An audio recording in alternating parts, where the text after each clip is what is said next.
you'll always be. We will stand and fight here. We can't stay here alive. Then let us stay here dead.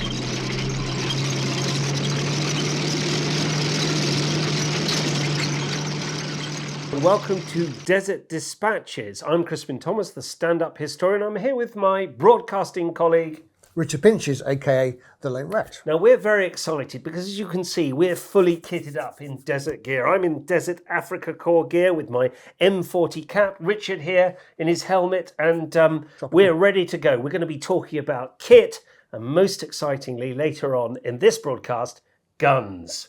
Guns, stay Richard, tuned. Can you take this away, please? Oh, you want me to take the piss? Well, you are anyway, but yeah, that was going to fall on the floor.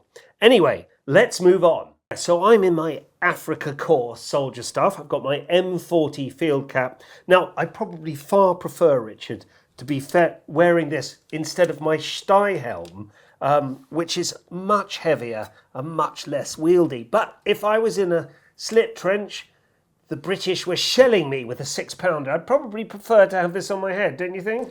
So that's a much better design. This is the standard British tin helmet. You'll notice that it gives no protection to the ears. See, I've got ear protection. Yeah, but both of these, if you're in the heat of the sun, they cook your brain. So that's why we wear caps at other times. But there's very little protection to high explosive from the M40 cap. Yeah, so let's just put this back on. So I've also got my felled blouse, my Africa Corps blouse, my lovely shorts, and my... Thank you. Oh, this is my dresser. And my Germans have got to be dressed properly, sorry, you can't let the side down. I think at this point it's worth mentioning the British KD khaki drill shorts that were issued for tropical use in the desert. Whilst they were fantastically comfortable and cool, they would have meant that the legs were susceptible to desert sores, which we've spoken about previously. In the desert, there's lots of small rocks, but also scrub and very spiky thorn bushes that could easily scratch. But the alternative British Army issued was the long trouser battle dress BD issue wool serge trousers, which were renowned for being very itchy and uncomfortable. But they were much thicker, and the Germans actually thought that they were far better quality than their standard issue thinner trousers. But the Allies would have only worn their trousers probably when it was colder at night for the extra warmth. Now the Germans also had shorts, but they actually tended to wear long trousers often when going into battle, just to prevent the desert sores. So the shorts would have been when they were relaxing back at base, for example. There was also a version of the British KD shorts which were adaptable. They had turn-ups which could be taken down to just below the knee. These were comically known as Bombay Bloomers. I would have a great coat. We haven't got one of those. Obviously my goggles, but I'm particularly pleased that I've got my Brutbeutel, which is this piece of kit, which has got tangled up here. Yeah, so this is the Brutbeutel. This would hold my bread. And as a soldier, I might have a variety of these with my food in. I'd also have my Fel de Flesch, my flask, but my most favourite piece, Richard, my most favourite piece is the Kochgeschirr. You love saying Yeah, that, this is the Kochgeschirr. This is my mess tin in which I would cook up all my sausage. So anyway, what have you got over there? So I've got the standard 37 pattern webbing here, made out of canvas. This is a water bottle, also known as a water bottle. I have got a very useful First World War pattern wire cutter here because there is a lot of barbed wire in that there desert. I've also got the webbing pouches which go here, and they may contain a variety of things. They may even contain extra Bren gun magazines, which we'll come to later on. But I've also very excitingly got my 17-inch of Sheffield steel 1907 pattern sword bayonet.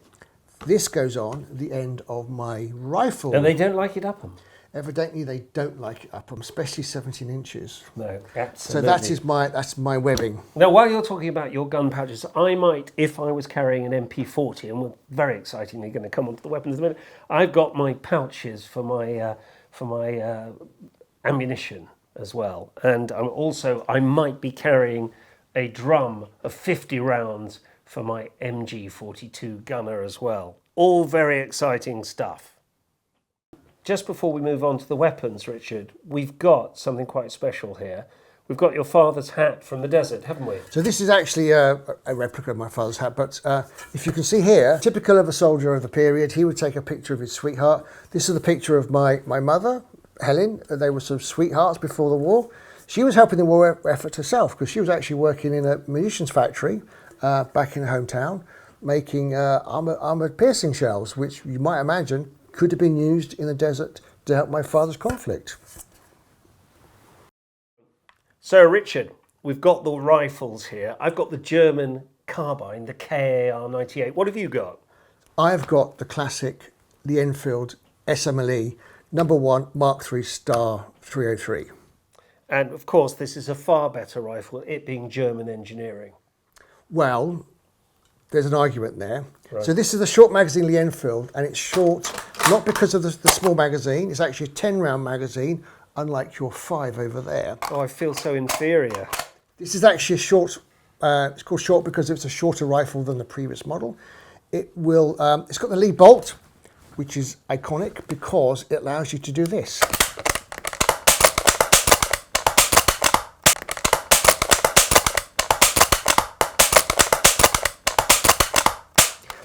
Yeah, but I can do that with this. Have a go. Okay, let's see if who can fire fast. Let's have a shoot off. 5 rounds, and you can count. Well, I'd like to think so. Yeah, good. Right, 1, 2, 3, 4, 5. Okay, I'm not even pulling my trigger, and I can see that my bolt is not going to move nearly as quickly as yours. But I'm on target. I wasn't even looking at the target. Yeah, but you were just cycling around, so you're cheating. Oh, okay. Never trust What, a you German. want me to put... Well, the idea is... No, it's blatantly, this takes a lot longer than that rifle. Blatantly. SMLE, affectionately known as Smelly. Right, okay. Fair enough. Any other distinguishing features between the two of these? They made millions of these, didn't they? Yep, and the Lee Enfield this is a World War I deactivated version. These were used all throughout the war and post-war. Later became the #4, highly reliable, and I've actually got a live firing version of this that I shoot at Bisley. Great weapon. It looks brilliant. I think if you talk to some of, I was talking to a modern day major in the army recently, and I said to him, out of all the World War II weapons, what would you have? And he said, no doubt, a Lee Enfield. If you got hit with one of those, game over. Long range, rapid firing, very reliable. Yeah, it's worth noting that it's a 303. This is the same #7 round that they use in the Brain Gun, the Vickers, and the Lewis machine gun. All the same bullet. Okay, let's move on to some machine guns. What have you got in your hands? Well, this is an MP40 followed up the MP38 made by Schmeiser, but this wasn't made by Schmeiser. 20 rounds in the chamber, rapid fire. I've actually fired one of these live. In fact, I've fired a couple of them. It is the most stable platform you can use. 9mm, a common round in the German army. Just a fantastic piece of kit. Manufacturing cost 2 or 3 times that of the Sten. Ah, the iconic Sten. But the Sten, sadly, was not represented in the desert, was it? No, so the Sten is a brilliant weapon for its cost and its value. Also takes the 9mm round, the 9x19 Parabellum. We mentioned Operation Compass ages ago, and although we captured 130,000 prisoners, we also captured a lot of ammunition, which included the 9mm Parabellum round, which the Sten uses. But the Sten was only trialled in North Africa. The open bolt mechanism was not popular for ingress of sand. There is definitely one recorded use of it in the SAS operational diaries, that big thick book, which I've had the privilege of reading. They did at least use it once, but it's very rare in the desert. The preferred SMG is the Thompson. This is American made, sold to Britain under the Lend-Lease arrangement. This is based on the weapon that was designed after the First World War, when they thought they might need weapons for trench clearing. So I would call this a spray and pray. I mean, it has got a sight, so is the MP40, so is the Sten gun. But really, I think it's a spray and pray. This is a different round. This is the 45 ACP, bigger, thicker, heavier slug.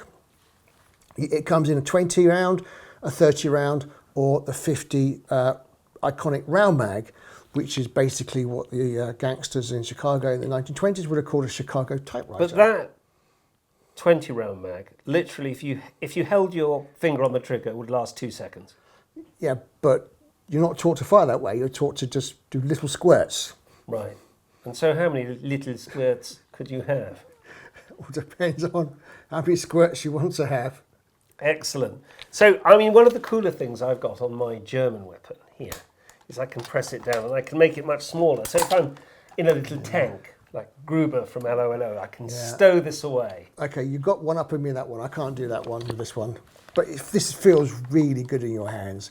And we mentioned the Sten. This would cost about 10 times as much as the Sten would cost. The joke for the Sten was that the 30 rounds of the magazine had greater value than the actual machine gun itself. I've got a round here. Sorry to lean down a bit, but there you So go. yeah, this is the iconic 9mm gun. This is the 9mm cartridge, Parabellum. And Parabellum, when I first started using inert rounds in my Sten, I thought the Parabellum meant something to do with the shape of the bullet, but it's a 9x19 Parabellum, which is actually Latin. Do you remember the Latin? Something war. I can't remember. So it comes from the phrase "si vis pacem, Parabellum." If you want peace, make war. So basically, 9mm bullet here means make war. So just to sum up a minute, that round would fit in my MP40, Yep. would fit in your Sten, Yep. but it wouldn't fit in No. the Thompson. This would fit the Luger, which you're about to see. So actually, bit of a foxhole there, bit of a rat hole. Shall we move on to pistols? Let's move on to pistols, whilst I've got a 9mm in my hand. So Richard, I feel I've just come from the Wild West, but I haven't. No. I've come from the Western Front, maybe? I think so, dressed like that. I've come from the Western Desert, actually. I'm the one with the revolvers, the 6-shooters. I'm the one with the cartridge pistol. In my left hand here is the Luger 8-shot magazine. And in my right hand, the Walther P38 8-shot magazine. Both beautifully engineered. The Walther P38 given to every infantryman in the German army. Very expensive, Adolf.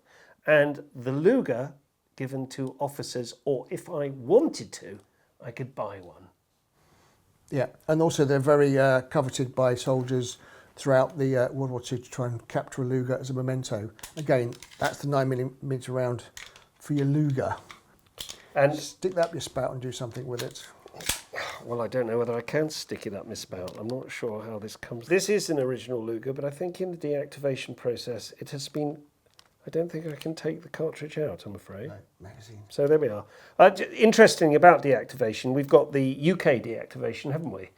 Which is whereby some of the parts worked. I mean, we had the MP40 and the Thompson earlier, both of those cock and fire. And then we have the Europeans jumped in, didn't they, before Brexit?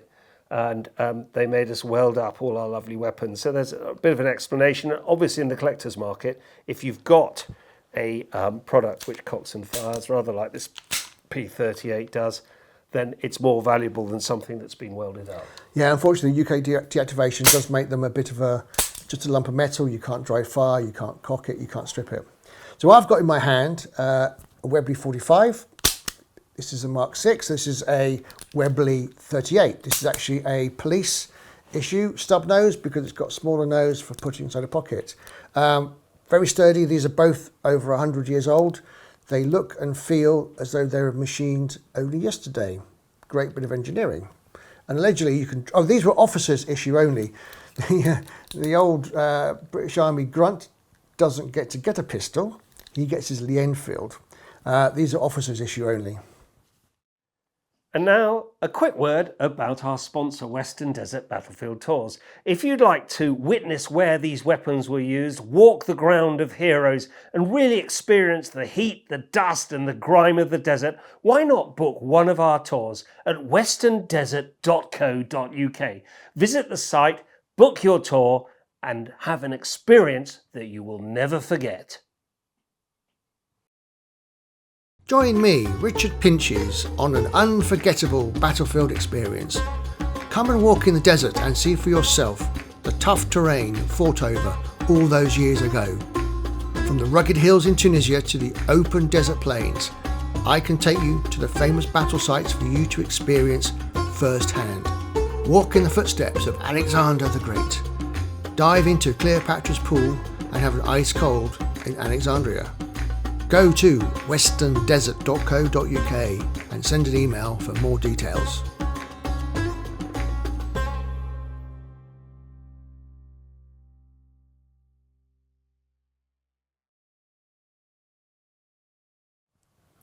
So, big excitement now. Let's move on to some massive firepower. So, Richard, I really think in this one, I'm going to, what's that card game the kids play? Top Trumps. Top trumps. I'm going to top trump you here with my MG42, Hitler's Buzzsaw, 1,200 rounds a minute, one of the most feared weapons on the battlefield. Tripod mount, 3-men platoon. I've got little drums of ammunition here, which I can carry 50 rounds in there. My belt, 250 rounds, and I can change my barrel on here in 6 seconds. That's going some, and I have to say, the rate of fire was a terrifying prospect for the infantry to come across.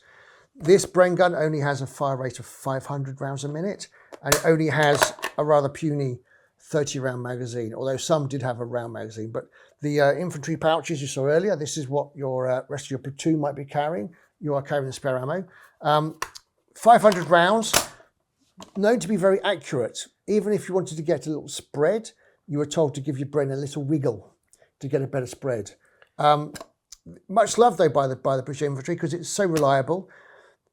The higher rate of rounds with the MG means you've got to change your barrel more often. Whereas at least the Bren, you don't have to change quite so often. And you can change it quickly, but not 6 seconds. And just, I think you made the point, I'm not sure, the same round as the Lee Enfield rifle. Yeah. Again, it's a 303 number 7 ball. Very reliable, easy just to swap round between your rifle and all the machine guns in the British Army. And in those 37 pattern pouches, a lot of the infantrymen would carry one of these for the Bren gunner, wouldn't they? One of these magazines. No, 4. 4, yes, but they wouldn't always have one, would they? I mean, in the parachute red, in the paras they did. In Arnhem they all dropped in with them. Yeah. But not every infantryman in the desert carried one, did they? No, it all depends on what their action was. Yeah. But suffice it to say, there was plenty of these rounds around. Yeah, and both of these work with sustained fire tripods, so you can contain a field of fire, so you don't have to change your elevation. But if you've got advancing infantry, what you got to do is move the butt across left and right transversely to cover your field of fire. And enfilade fire may be worth just pretty briefly talking about enfilade. For instance, on Normandy, on the attack of the beaches, it was a well-trained machine gun crew would not be firing directly ahead. You fire across. So you've got a machine gun pit. You are covering the beach in front of your neighbouring machine gun pit because you can get more effective fire by shooting down the beach, not shooting directly in forward. So you've got to trust that the machine gun pit next to you is covering the advancing Tommies in front of you, and you are covering the Tommies in front of them. So it's a symbiotic relationship. Enfilade fire. Should we go to some bombs? Bombs? Le boom?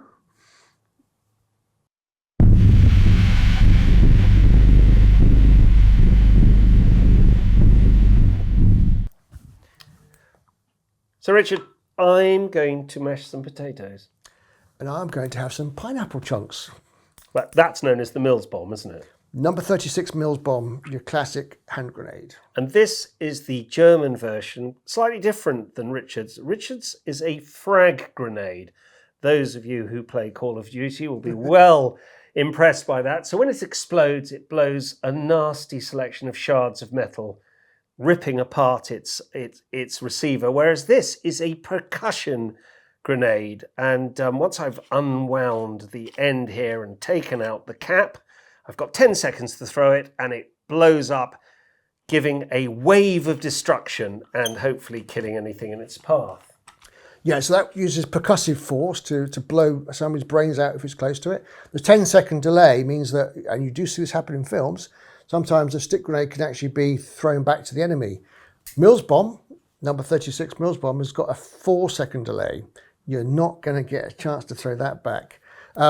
This works on the very well-known design of you pull the split pin out here.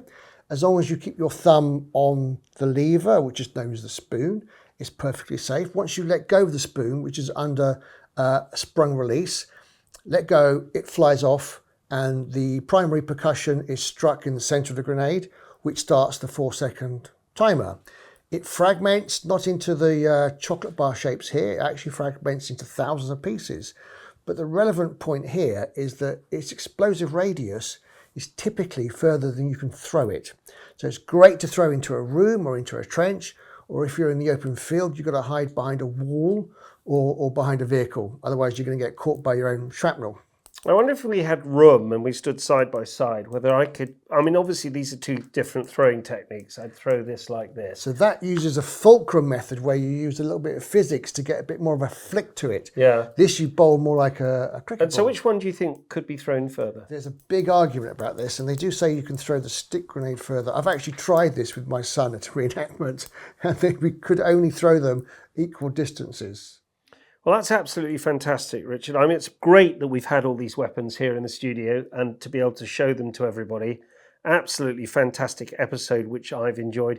If you've enjoyed this episode, please like and subscribe on the link below. We hope you've enjoyed this little selection of weapons. We've certainly enjoyed presenting them to you. Like, subscribe, join the Patreon for more in-depth conversations about desert and all the machinations in the campaign in North Africa. Thank you for watching. See you in the next episode. TTFN. More tea, Ginger. Yes, please.